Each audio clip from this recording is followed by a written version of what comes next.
There was initially an infinitely dense body of matter. The matter exploded to form the present atoms, molecules, stars, and galaxies.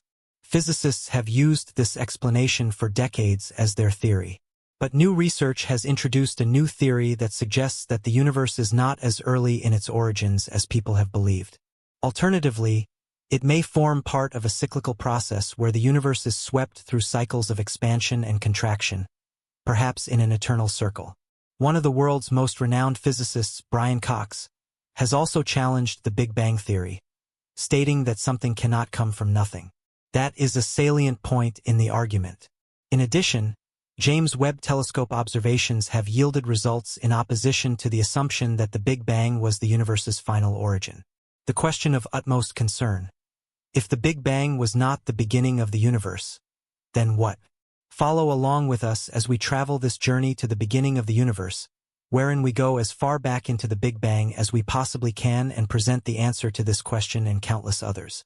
If you want to be current about things having to do with the universe and its surroundings, subscribe to this channel, tap the like icon, share the video so it can reach a larger audience, and hit the notification bell.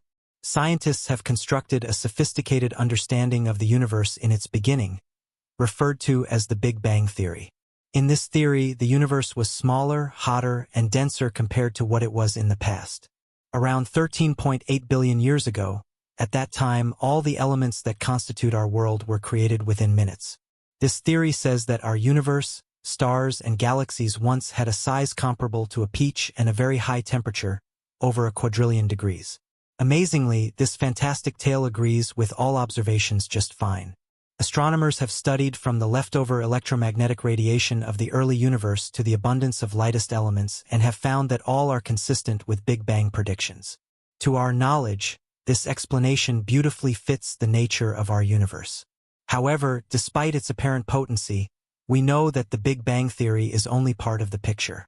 There is a missing segment to this puzzle, and that missing segment is an account of the first few moments of the universe. This challenge is owed largely to the shortcomings of the physical theories that we employ. The union of general relativity and high-energy particle physics provides us with a helpful conceptual framework. However, as we move back through the universe's earliest moments, mathematical sophistication increases steeply enough that our current methods cannot provide us with reasonable solutions. One of the indications of this difficulty is the occurrence of a singularity, a point of infinite density in the Big Bang's origin. This concept means, literally, that the universe at some point was compressed to an infinitely dense and tiny form, which is absurd. To overcome this challenge, we need to go into new fields of physics, develop a mechanism that goes beyond these challenges, and provide a better description of the first emergence of the universe. Our current tools and theories are not robust enough to face this challenge, so we need to develop new physics that can cover and describe gravity and other forces of nature at extremely high energies. This is precisely where string theory comes in. String theory attempts to be a physical model which can unify the other forces with gravity, specifically at ultra-high energies. In essence, string theory proposes that it can provide an explanation of the universe's earliest moments. There also emerges within string theory the ekpyrotic universe, a term borrowed from the Greek ekpyros, or conflagration or fire. Here, it is proposed that what we perceive as the Big Bang was caused by some prior occurrence, thus positing that it was not an absolute starting point but only part of a larger process. Building on the concept of an ekpyrotic universe led to the development of a theory called cyclic cosmology. Although the cyclic universe was speculated about for thousands of years, string theory provides it with a solid mathematical foundation. In the context of cyclic cosmology, the universe works as if it repeatedly cycles back and forth between large explosions and collapses in an infinite cycle that stretches out infinitely in space and time in both directions. This cyclical cosmology hypothesis was provided by Nobel laureate physicist Roger Penrose. Penrose was interested in a highly intriguing mathematical relationship between the early universe, which was immensely dense, hot, and small during the Big Bang, and the future universe, which is characterized as immensely cold, expanded, and matterless. As per the hypothesis, these two phases become mathematically identical when they are pushed to their extreme limits. Perversely, The absolute absence of matter could be the driving force behind the creation of all the matter that exists in the universe. The Big Bang would then trace its origins to what remains almost imperceptibly after all matter in the universe is consumed by black holes that eventually dissolve into random photons in a huge empty expanse. The universe arises out of what, from a different perspective, amounts to very near nothingness, though this nothingness is itself still a kind of something forming a physical universe, if one empty one. The enigma is in how the same condition can be understood both as a cold, hollow universe and as a dense universe, varying with the vantage. The key to this is in a very subtle mathematical approach known as the conformal transformation, a geometric transformation which changes the scale of an object but keeps it the same shape.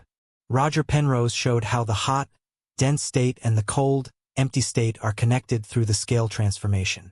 Synchronizing their spatiotemporal systems, although divergent in dimensions, they may be homogeneous in character while being of different dimensions. Penrose argues, however, that the concept of size becomes immaterial in such adverse physical conditions. In cyclic cosmology, the sequence of events evolves from an old cold condition to a young hot condition. The presence of the hot and dense state is a result of the previous cold and vacuous state. The causal relationship is not normal in terms of time, however, since in such extreme states size and time are no longer in their ordinary sense. The hot, dense state and the cold, empty state exist on two different timelines, so from the perspective of an observer in his own timeline, the cold, empty state would continue indefinitely. Physics and philosophy are intertwined in this realm of circular concepts. Cosmology provides elaborate and speculative explanations for the beginning of these cycles. But even if Penrose's speculations are accepted in cosmological evolution, an even more basic question still exists as to the source of physical reality itself. How did these cycles start? This leads one to ask why there is something and not nothing, one of the ultimate metaphysical questions. For our purposes of discussion, we are going to be examining explanations within the realm of physics, and there are three possibilities to consider in looking for where these cycles originated from. First of all, there can be no physical explanation at all. Secondly, perhaps there is an infinite number of cycles with each cycle being a distinct universe and the initial quantum state of each universe being dependent upon some property of the preceding universe. Thirdly, there is always the option of having a single cycle and a cyclic universe where the beginning of the cycle is explained by some property of its own end. These alternatives are attractive because they avoid uncaused events and provide a more complex explanation within the physical system. In the physics world, Penrose proposes the idea of an infinite loop of cycles from his knowledge of quantum mechanics. In quantum mechanics, the physical system exists in many states simultaneously until it is being observed, when it randomly collapses into one state. Penrose hypothesizes that every cycle is compelled by chance quantum fluctuations that produce variation between cycles. This concept promises the thrilling possibility of experimental physicists, as it suggests the possibility of detecting faint signatures or anomalies in the residual radiation of the Big Bang. What do you think? Let us know in the comments box. If you liked the video, don't forget to hit the like button, subscribe to the channel, and share this video so that more people can see it.